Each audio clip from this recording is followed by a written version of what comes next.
બસોની હાલત અને કોર્પોરેશનની જગ્યામાં ગેરવ્યવસ્થા અંગે મળેલી ફરિયાદોના આધારે સ્ટેન્ડિંગ કમિટી ચેરમેન કમલેશ પટેલે ઇલેક્ટ્રિક બસ પાર્કિંગની ઓચિંતી મુલાકાત લીધી હતી.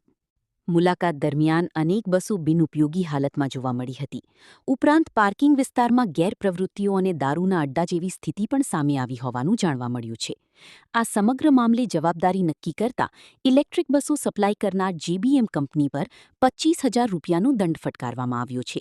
જ્યારે સુરક્ષા વ્યવસ્થામાં બેદરકારી બદલ ડોક્સન સિક્યોરિટી કંપનીને 10,000 રૂપિયાનો દંડ કરવામાં આવ્યો છે.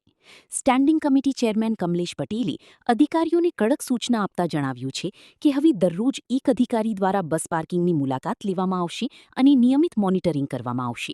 શું કહે છે standing committee chairman Kamlesh Patel? આવો સાંભળીએ. ગઈકાલે જ આ જે ઇલેક્ટ્રિક બસ છે એને આવનાર સમયમાં રોડ ઉપર મૂકવાની છે, એટલે એના ચેકિંગ માટે ગયો હતો.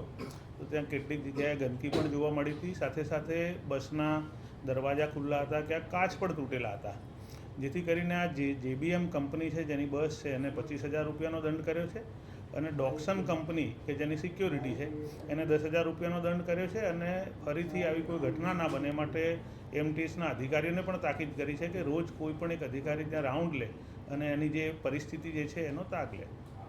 9 વાગે એ કંપનીમાંથી બુલેટિન પડતું હોય છે. અમદાવાદના જે 48 વોર્ડ છે એ 48 વોર્ડમાંથી કયા વોર્ડમાં કેટલા વાગે વરસાદ પડશે અને કેટલો વરસાદ પડી શકે છે એનું પ્રિડિક્શન કરે છે. અને પાસ્ટના જે એક્સપિરિયન્સ છે, આપણે અમદાવાદમાં જ ગયા વખતે એમણે જે કામ કર્યું હતું, જેને કારણે આપણને એક સારા અનુભવ મળ્યા હતા કે એની જે આગાહી હોય છે એ થોડી સચોટ હોય છે.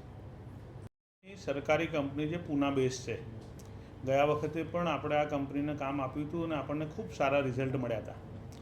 સેટેલાઇટના માધ્યમથી એમણે એવા સોફ્ટવેર તૈયાર કર્યું છે કે જે તમારા વિસ્તારની એટલે કે કોઈ પણ વોર્ડની એનું હવામાન, એનું ટેમ્પરેચર, એની હ્યુમિડિટી એ બધાના આધારે એ પ્રિડિક્શન કરે છે કે વરસાદ કયા વિસ્તારમાં પડશે, કેટલા વાગે પડશે અને કેટલો પડશે.